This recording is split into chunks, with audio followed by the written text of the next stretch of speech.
What is up? What is up? Good morning, y'all. To all my West Coast folks, good afternoon. To all my East Coast folks, give you a few minutes to get in the building and see who is going to be joining us on today. Welcome to another edition of Coffee Conversations. It's where we come into the room on a Sunday morning and enjoy a cup of coffee together and talk about the things that come to mind. I happen to be energized by coffee. It has special effect on me. One of my professors used to say, this is what we do in the morning. We drink our coffee and we get our synapses firing. So that's what we're here to do on Coffee Conversations. Just talk about random things that come to mind. And I do have a topic today that is in front of mind. Cece Love Cunningham is in the building. George Roberts is here. Good morning. Thank you all for being here. And I was a couple minutes late, but y'all, I'm halfway through my coffee at this point. So we ain't going to be on here before you long. Lisa Akins is in the house. Lee Cogdell is here. Thank you for being in the building. And this topic to me is interesting. I won't belabor it, so don't expect to be on here for hours, y'all. We're going to get through this. We're going to go through it. We're going to talk it out. And I hope y'all willing to participate because this is a situation that will help me in a circumstance that I'm currently in. In my home. Wow. George Roberts says, on my third cup. Man, I can't imagine 3 cups, man. I'm so sensitive to caffeine. A third cup, oh, I would be bouncing off the walls. I can't imagine 3 cups, man. My max is 2 cups in a day. Look, if I drink coffee after 3 p.m., I'm going to be staring at the ceiling at night, unable to sleep, just looking with my eyes bugged. That's how sensitive I am to it. That's what makes these coffee conversations so fun to me because coffee just does something, man. When I get it inside me, when I ingest this interesting drink, it just sends me racing. I get heart palpitations. My mind gets to racing and going in all kinds of different directions. And look, Lisa Aiken says my max is 1 cup. Yes. Wow. I don't want to overdo it. George Roberts is my hero. You can 3 cups? Oh my goodness. I can't even imagine. Let me take a sip, y'all. What are you getting it in this morning? How's everybody doing on this Sunday morning? Everybody good? Everybody doing well? Let me know, y'all. I see you in the chat. Miss Patty 2010 is in here. Good morning. Thank you for being here. Appreciate the support of all of y'all on this Sunday morning. I apologize if I got a little goat throat, but hopefully this cup of joe will help with that.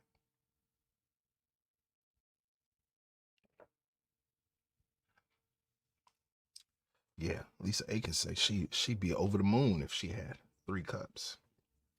Lee Cogdo says he's doing great. That's what's up. Y'all, there are 2 libraries in my house. Cece Love says she's doing good. Glad to hear it, Cece. There are 2 libraries in my house. Steve Hudson says God is good. Thank you for being here, Steve. In my wife's library, she reads some of it is Christian fiction. I know there is a category of writers who calls himself Christian fiction. She reads those kinds of books. She reads fiction writers. She reads storytellers. People like Walter Mosley. Anybody heard of Walter Mosley? Yeah, I do. First of all, let me ask this. Do I have any readers in the house? Anybody out there readers? I think that's important to know before we even get started. Are any of y'all in the building today? Anybody readers? Who reads? Lisa Akins is raising her hand. Anybody get enjoyment from reading?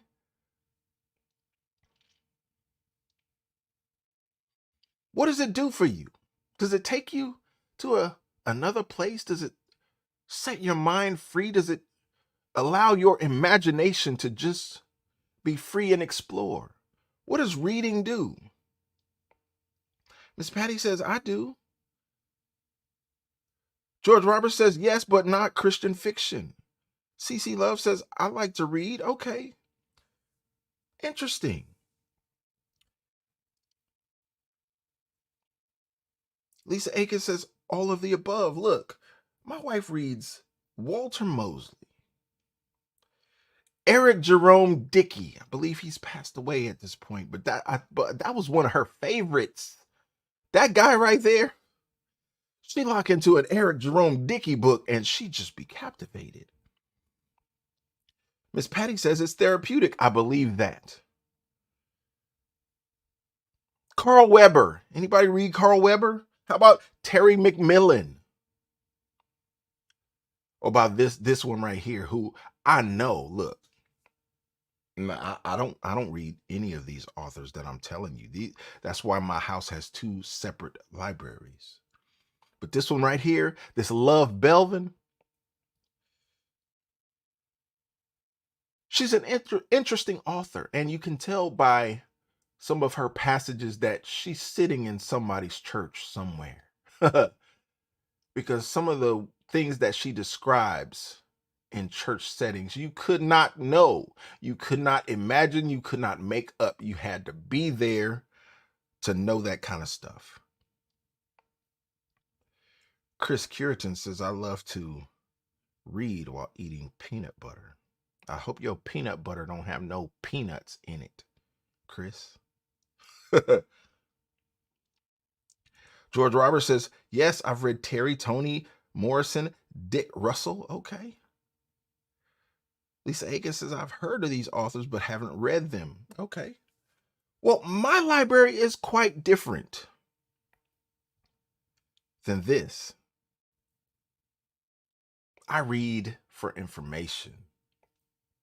I got business books. I have legal books.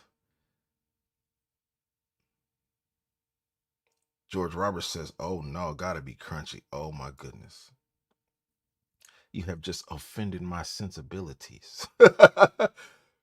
Because I love peanuts. And I love peanut butter. But God knows that peanuts ain't got no place in peanut butter. And we'll just leave it there. Because Chris Curitan, I believe, is backing me up on this and says no peanuts. As I sip this coffee once again, I'm going to blow through this, y'all. We gonna get out of here quick today. Thank you all again for being here. But I read y'all for a different purpose. And I understand that a lot of people read for pleasure. A lot of people read because as you go through these storylines, especially fictional storylines, these stories take you to different places. They give you descriptions that allow your mind and your imagination to just flow. I get it. But I'm wondering, y'all, as I sit here, is there a boundary for Christians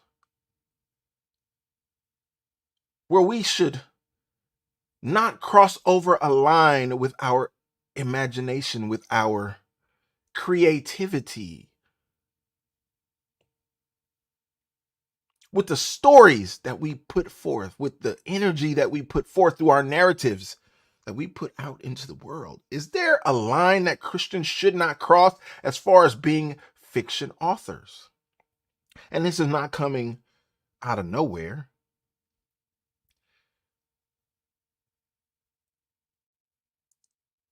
I am a Christian. If you follow me for some time, I'm sure you know that by now, but I have some projects that I'm working on. And it's amazing how your life journey can take you to places that you never thought you'd be. I have stories that I'd like to tell. And first of all, I never thought, y'all, in in all of my life growing up, I'm not one of those dudes who grew up with a camera. I never thought I would ever pick up a camera. And yet, my life path, my journey took me to the point where I picked up a camera and started showcasing gospel musicians because I thought they were neglected in the mainstream media, although they were some of the greatest musicians I had ever heard in my life. These church cats who couldn't read music, who were musically illiterate, who couldn't explain to you exactly what they were playing, but they were masterful in their execution. I said, wow, as I look around and see that nobody is covering this, and this is where I'm from, this is part of my heritage, it's part of my culture, this is where I was raised in the church, in the pews. Let me pick up a camera and share this to the world. Let me give you some insight into where these cats come from. That is how I came to be behind the camera. And as I gained global notoriety for doing that, I became more comfortable with the camera. Never thought I'd be there, but there I was. As I got more experienced in that, I started to see other things that were going on in the industry, specifically narrative films.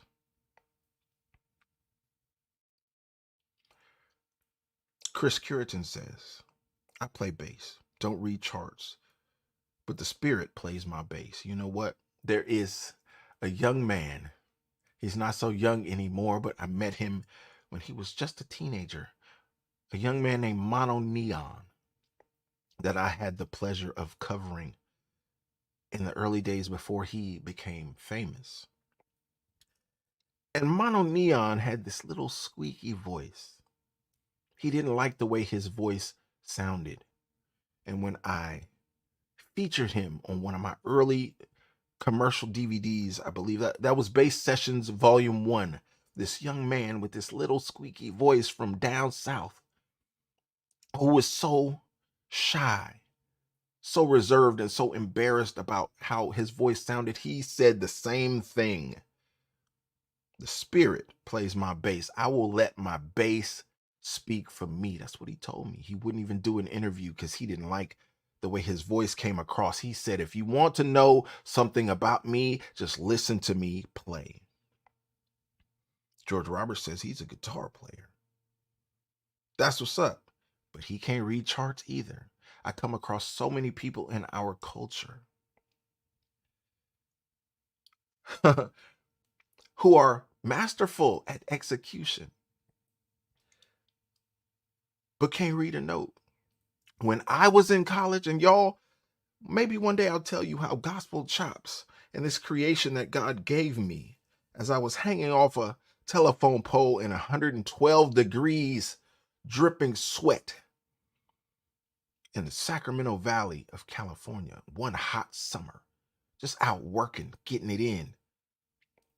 God gave me the vision. God gave me the name. When I came off that pole, I wrote it down.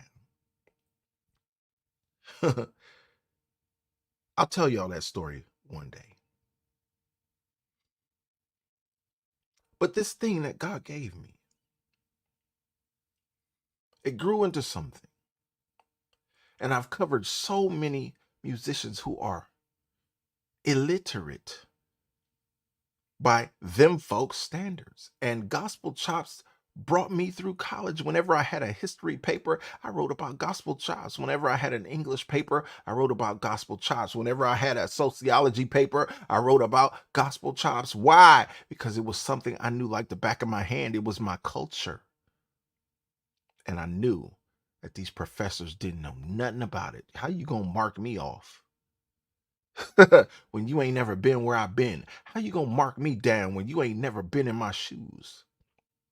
But as I was matriculating through undergrad,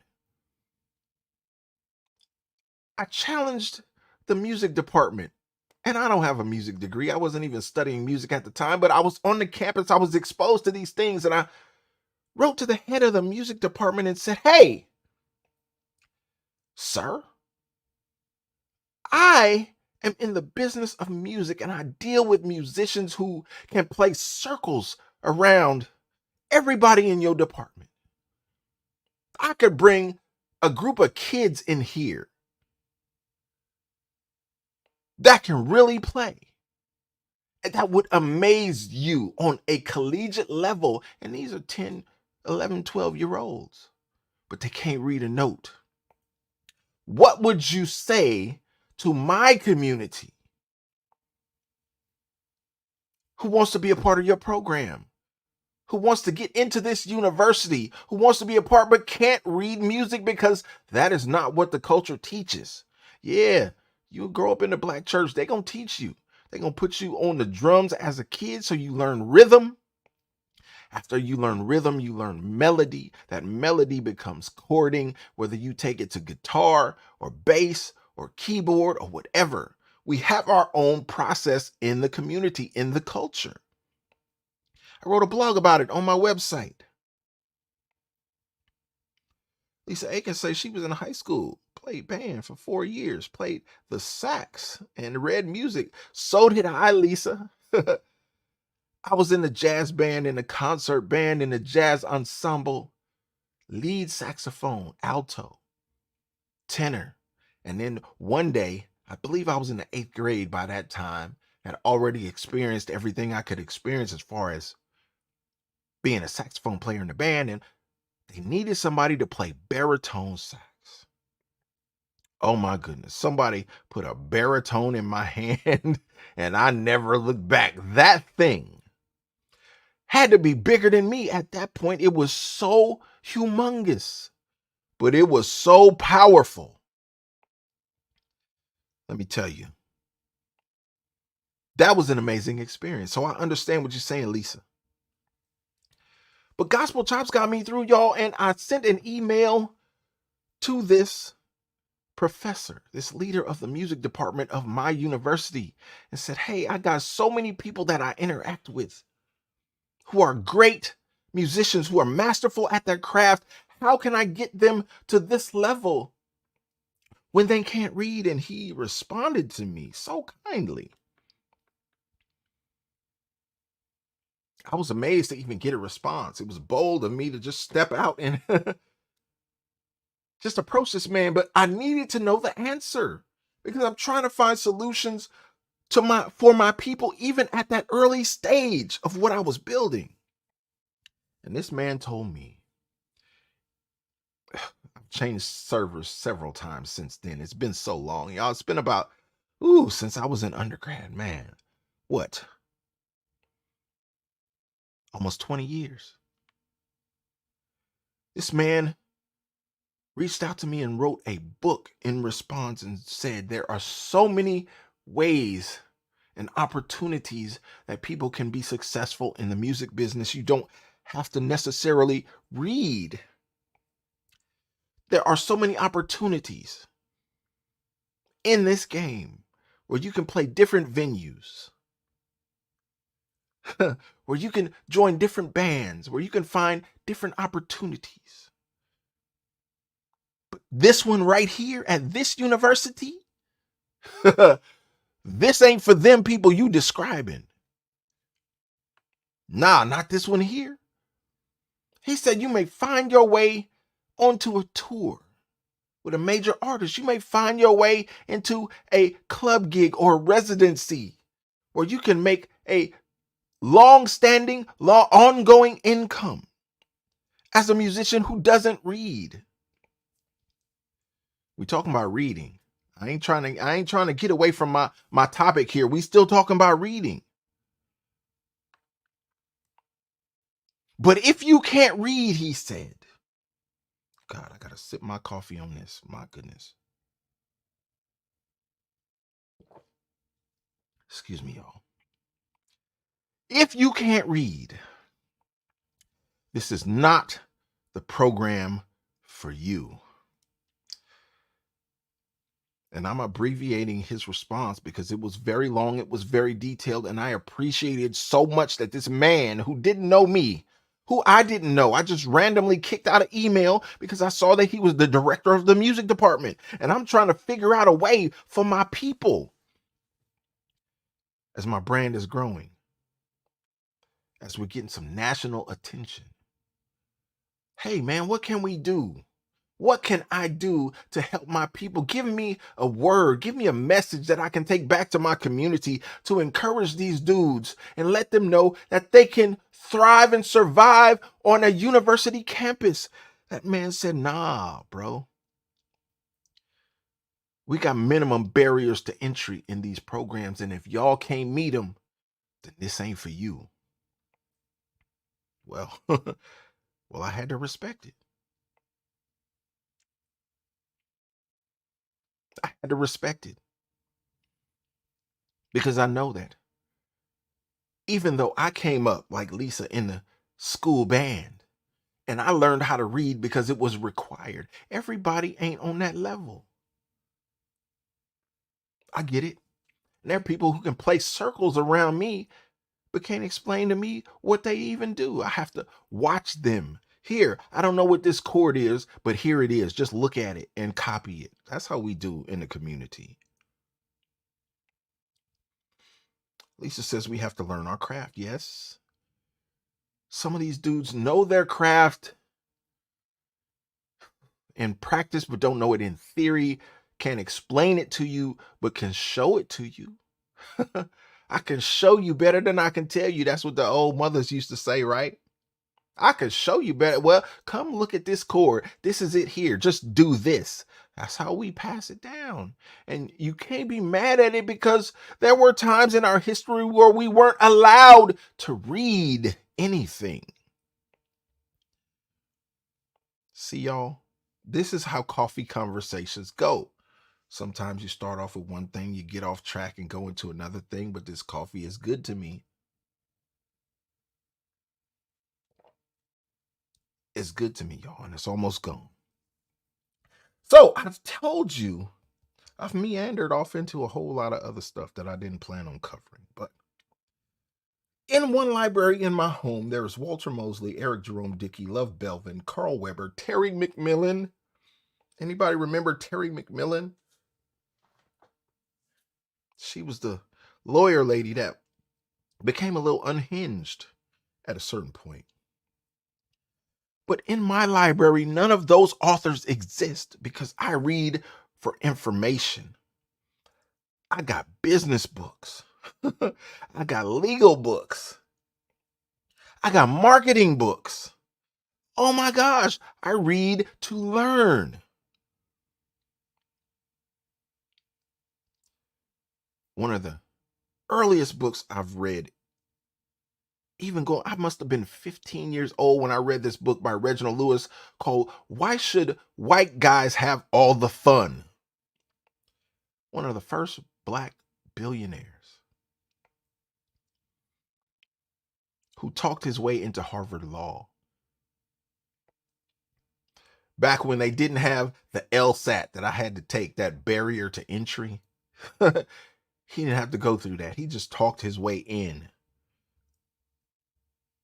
I must have read that book at 15 years old. It inspired me to see that a black man is on the cover with his arms folded and had the nerve to ask the question, why should white guys have all the fun? What? Opened my eyes to something new. But I've always been led in that direction. Reading for information, not specifically for pleasure, not reading fictional material. But here I am, y'all, later on in life. Like I say, you never know the direction that God is going to take your life in. And I wonder at this point, how far should Christians go? Because I have some projects. Let's get to the crux of the matter as I finish my coffee here. Let's get to where we going. Can I cut to the chase? There are some projects that I've been writing, some things that been exploring, some ideas that I want to reveal to the public that are fiction based, that are projects of my own mind, my own imagination. And I wonder as I write through these storylines, and I'm contemplating whether to release them in book form or just to shoot them and make narrative films. And I'm tempted, y'all, as I sit here and talk to y'all, I'm leaning towards just making narrative films and really putting some projects out there that I think are quality projects. But I wonder as I contemplate these things, how far should a Christian go into imaginary worlds, letting our imagination take us to write things that are not true, that are not factual,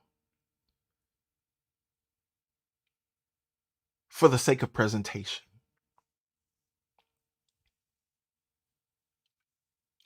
Are y'all picking up what I'm putting down? Do you understand the question?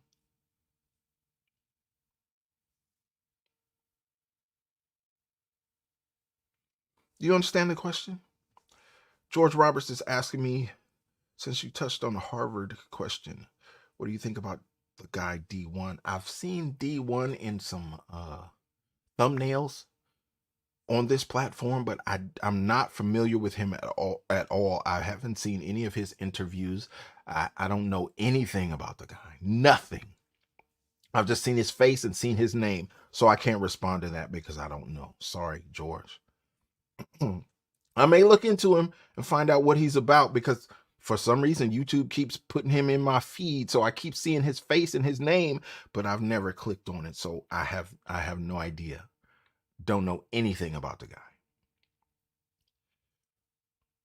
But as I'm preparing y'all to go into this next phase and present something different to y'all, not just drum sheds or music performance or music instruction, the things that I've been known for in the past, not just my current presentation of coming before y'all and speaking on not only Christian issues, but issues in the entertainment and music industry that I think Christians should be aware of, just trying to sound the alarm about this dirty game that we send our kids to be a part of.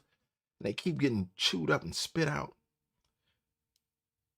I'm going to another phase where we're talking about writing stories. James Antoine, thank you for being here. We're talking about writing fictional stories, y'all, about narratives that may not be real, but may contain a message. I'll give you an example. One story or screenplay that is complete is a story called Drum Off. And if you're a drummer, if you're a musician, you might be familiar with that reference. But the story is called Drum Off. It's about a young man in the South who grows up with a father who's been burnt by the church, just not feeling good about the black church, not feeling good about God and his relationship. He's been hurt by the church, and he raises his son to be a musician, a jazz musician coming out of New Orleans, y'all. This story. It's called Drum Off. And this young man is raised by his father who has some animosity towards the church. Father dies. And he's forced from his small country town where he knows nothing but jazz music and juke joints and Friday night junkets at the club where he can sit back and watch his father play with the live band. That's the environment he was raised in. His father dies and he's forced to go out west and live with his grandmother, who is a church mother, a staple in the church. This brother is coming from an environment where his father had animosity towards the church. Because of his father's untimely demise, he's forced to go live with his grandmother out west in a whole new environment where this is a church mother. So he's introduced as a jazz musician to church music and church musician culture. Well, as you can imagine, it's a culture shock. How is he to adapt? That's where the storyline goes. His social adjustment. It's a coming of age story, y'all. I wrote this story, but isn't even as I prepare, you gotta, this is an involved process. You gotta hire actors. You gotta hire a film crew. You gotta put all of these logistics together in order to shoot these things. Even after writing that took me years to accomplish. There's still a long way to go to get this thing shot, get it edited, get it produced to the point where it's ready for presentation to y'all.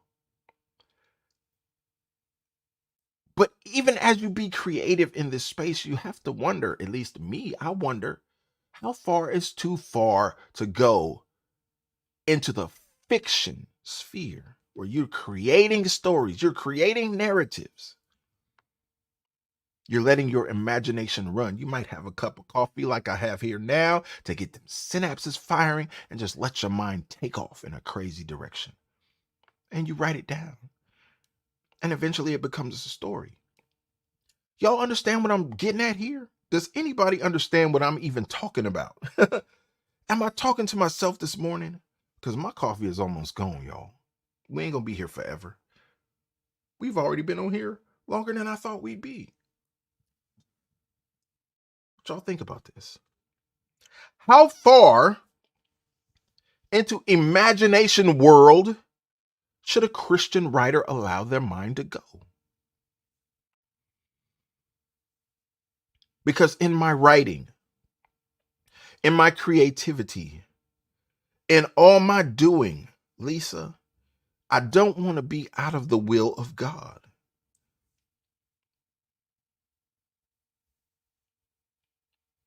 And what does that mean?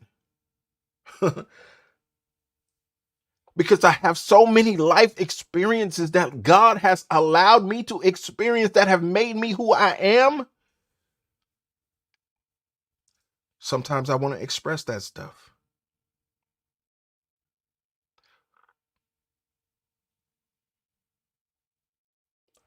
George Roberts says, I think so, but will the power of the Most High be on full display? Well, I know for certain, George, that in my drum off screenplay, when you take this little boy out of his environment in the South and you transplant him to the West, where his grandmother implants him into the church environment, I believe the Most High will be on full display. We given, I mean, he is literally dropped into a church environment that is so unfamiliar, so foreign to him.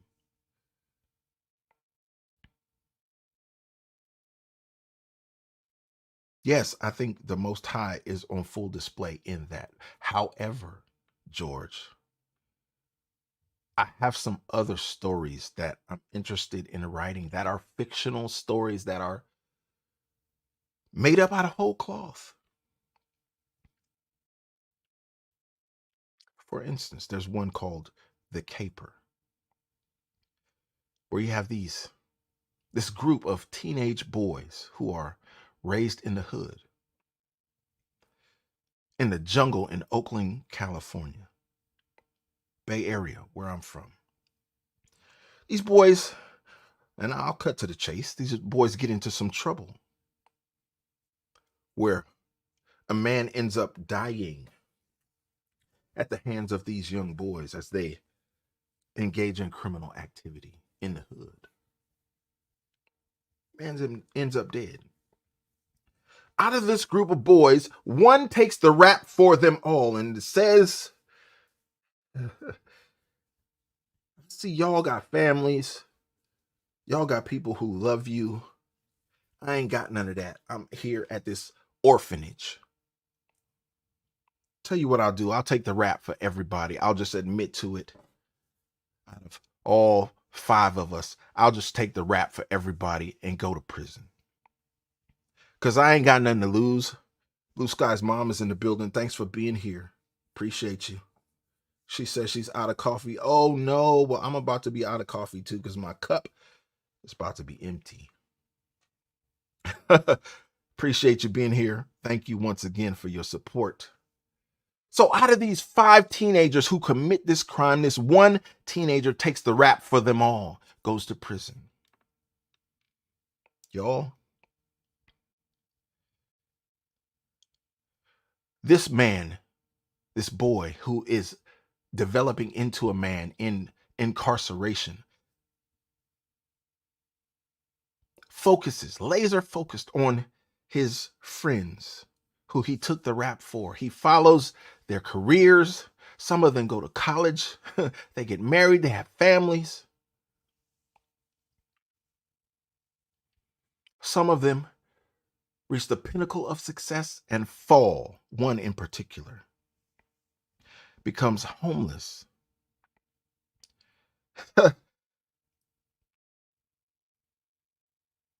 begs for money on Wall Street, and ends up learning. And all of my stuff is copyrighted, y'all. So I'm okay even explaining these vague details to y'all. But this one friend, one is one is in law enforcement, one is a tech guy, this one is a homeless guy who reached the pinnacle of corporate success but lost it all and became a homeless man on Wall Street. So he's begging for money on Wall Street, but he learns the game. He learns the stock game, the trading game as a homeless man because he overhears the conversations of traders every day as he begs for money on Wall Street. Long story short, the guy who took the rap gets out of prison with a scheme, multi-million-dollar scheme. And he goes to each one of his friends that he took the rap for as a teenager and says, "You owe me." And this scheme that they're going to pull off requires a skill set that each one of these men has because this dude has been in prison, taking the rap for his friends, and he's been following their careers, their family life, their trajectories. He knows what their skill set is and he puts together a scheme. So when he gets out, he approaches each one of these gentlemen and says, "Hey, I took the rap for you, bro. Now I need you." George Roberts says there's a problem. George, listen, don't critique the story because I'm still working through the story. The question is, how far should a Christian go in writing fictional narratives? How far should a Christian go? Am I out of the will by thinking of this story?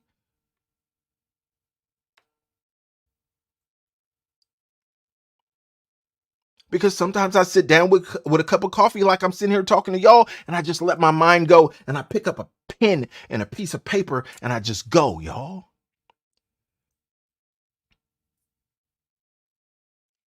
How much is too much? I've told y'all about my legal career. I told y'all about my legal education. I told y'all about my legal experiences working as a legislative staffer in the state of California, working as a law clerk at legal aid in Indiana, working with indigent clients and folks who couldn't afford legal representation. George, thank you for clarifying. I see what you're saying. I get you. I get you. Thank you for that input. I appreciate it. Lisa says, let the Lord use you. How far can we go without being out of the will, Lisa? I've told y'all about my legal experience working with or in the office of the Attorney General of the state of Indiana. I've been there.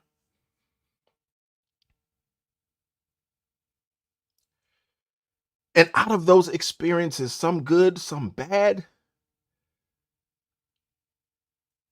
you're able to form narratives creatively There's another story. Told you all about the drum off. Gave you a little piece of the caper. There's another story. Sleeping your way to the bottom. Y'all ever heard of sleeping your way to the top? Kamala Harris comes to mind. Sorry, y'all. Where you can put yourself in a position where you can find opportunities in inappropriate ways.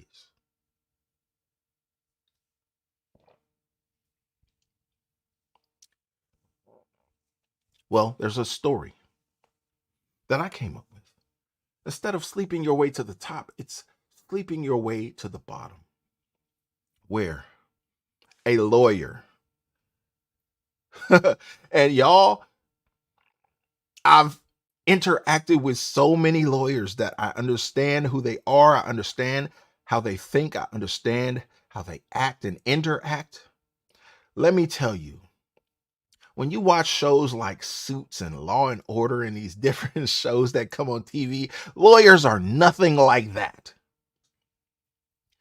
Lawyers are some of the most uninteresting, some of the most unattractive personalities you ever want to meet. Not unattractive physically or aesthetically, but in their personality.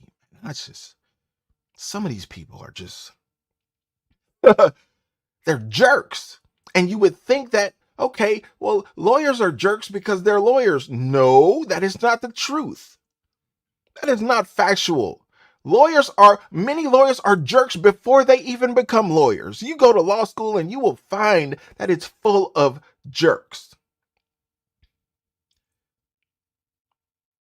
Because the profession attracts a certain personality type.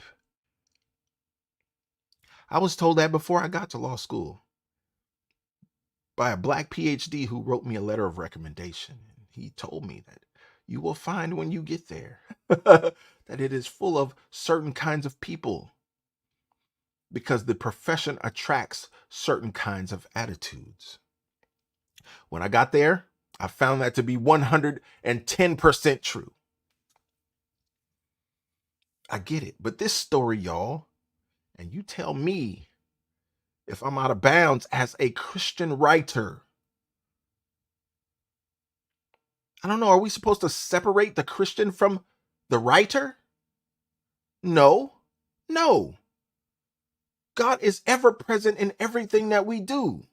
So, how far should we go? This story, Sleeping Your Way to the Bottom, is a story of a lawyer, a prominent lawyer at a firm, a partner, who gets invited on a random junket to a strip club. Oh, sirens going off. I wish I had a siren sound effect right there. He gets invited to a strip club after work. The guys are going to hang out. A lawyer thing.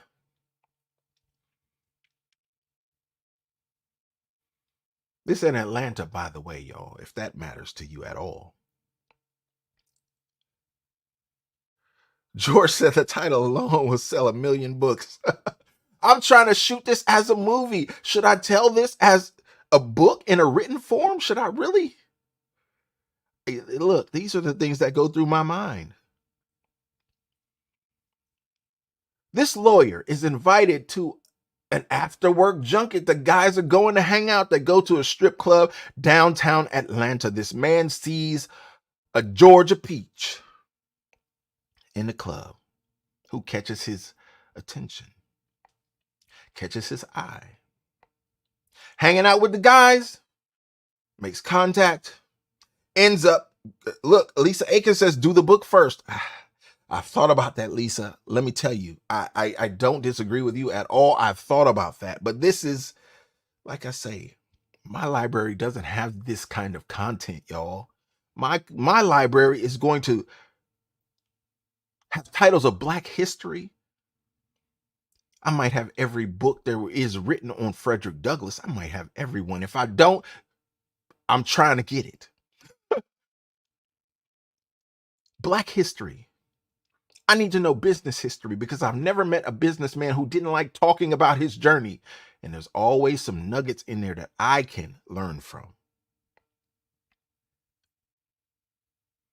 This lawyer ends up going back to the club and back to the club. She has his attention. He falls for this woman of the night, this woman who sells herself. And he says, hey, like Captain Save him. Anybody young enough to know what Captain Save him is? The man puts on his cape and say, what are you doing in here? I can save you from this environment. I think you're better than this. I think you have potential. He offers her a position, entry level, but a position at his law firm. Don't worry, I'll bring you along. I'll teach you what you need to know. I can change you. I think I'll leave it at that, y'all. We ain't gonna go into too much more detail, but she goes into the law firm and she brings her old mentality into her new environment. Can we say it that way? And wreaks havoc upon this man's office, which, as you might guess, creates conflict, causing him to seek revenge in something, in a scenario where he shouldn't have felt entitled in the first place, where a man fell into a trap. And after falling into the trap, he felt like he was taken advantage of when he was really, I'm not going to even put it out there like that, y'all. Just, he was out of bounds. Let's put it that way. Shouldn't have never been there. Shouldn't have never made the offer. Should have known better. Can we say that? That's just a storyline. Sleeping your way to the bottom. Not the top. Nope. Ain't no way, y'all, you can call that Christian fiction. But a lot of the details that go into that story are based on things I've seen happen in law firms. Things I've seen hanging out amongst lawyers, older men from the Midwest who grew up in different circumstances than I.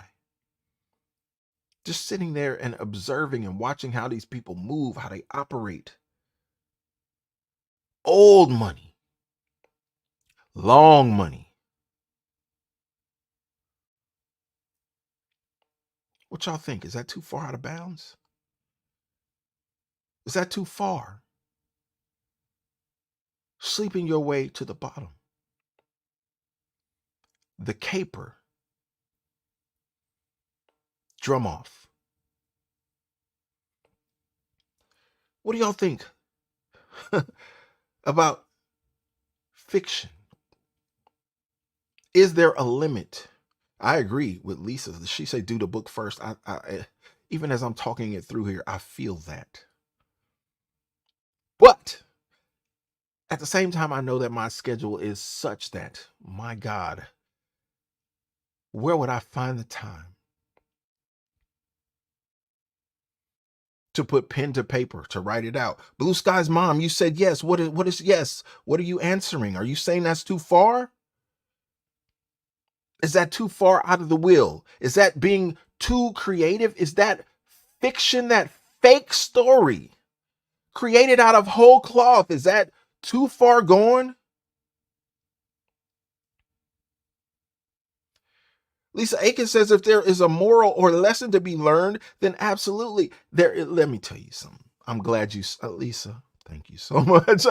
I'm so glad you said that. There is always, in everything I create, there is always a moral to the story. There's always a lesson. I just did a video yesterday. I said, look, we don't take L's over here. The only L's we take are lessons, not losses. No, we either win or we learn. Those are the only L's we take over here. So there is always a lesson in everything I try to present, even in this coffee conversation as we talk back and forth, y'all. I'm just trying to get some clarity myself, but also present a narrative where someone can learn just as I'm learning from y'all. Y'all teaching me today. I don't know if you knew that, Blue Skies Mom, but you're teaching me. Lisa is lacing me up here. She says, as long as there's a lesson to be learned, then you good. That is always my intent. I'm never just trying to throw out content for nothing. I'm always trying to convey some type of lesson because I'm trying to better the community.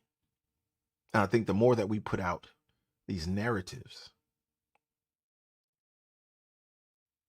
the better we as a community will be. Blue Sky's mom says, no, not too far. Storytelling is great.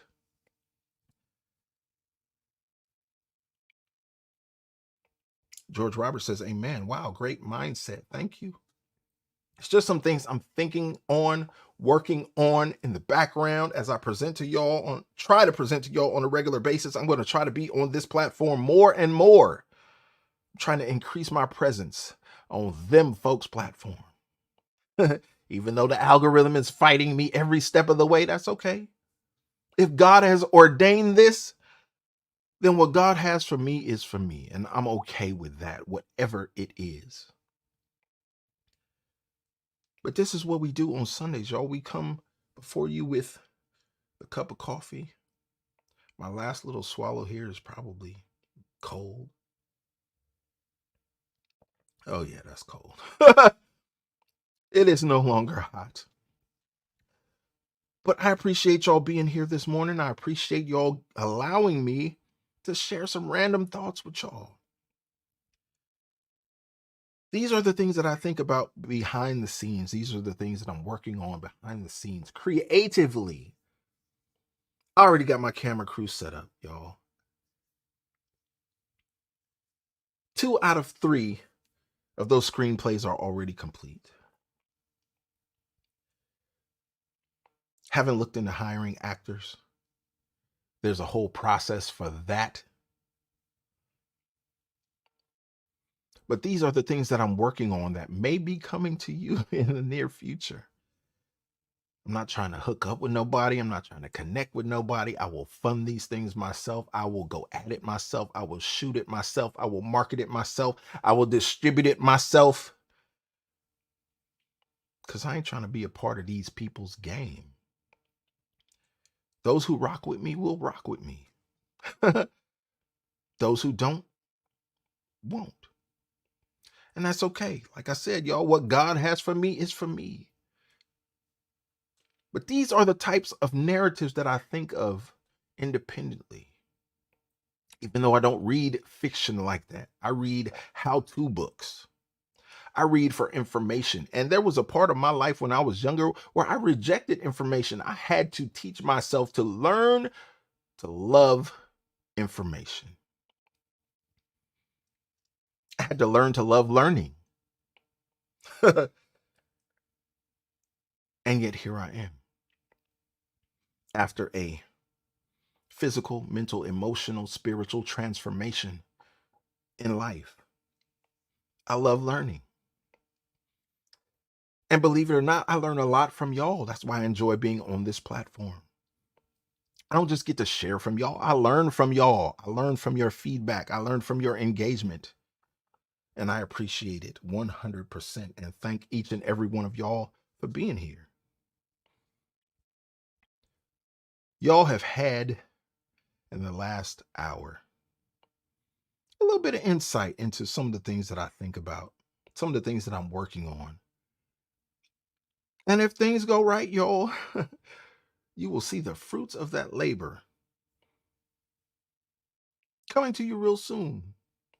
We don't know what format it will take. It might be, Lisa's told me, look, write the book first. I don't disagree with that. You're not the first person to tell me that. But it may come to you in one of many different forms. I hope y'all here for it. as I'm here for it. I appreciate your support. Thank you for being here for Coffee Conversations number 5. Y'all, this is the 5th one. We starting to pack them in, aren't we? We're going to keep it going with your support and your encouragement. Appreciate each and every one of y'all for being here on this Sunday. I hope you have a blessed day. If you haven't yet, because out here on the East Coast, it's just about to be 9 o'clock. If you haven't yet, get up and go to church. Give God some praise for the blessings that He has bestowed upon your life. Not thanks for what you have or thanks for what you expect, but thanks for who He's already been in your life. Thank you all for being here. That's all I got. Look, Lisa Aiken says, thanks, Gerald. I'm in Sunday school now. Gotta focus. Yes, sis, don't let me interrupt you. Have you a blessed day in Sunday school. Get that lesson. And we'll see you on the next one. Y'all, God bless. Have a blessed day.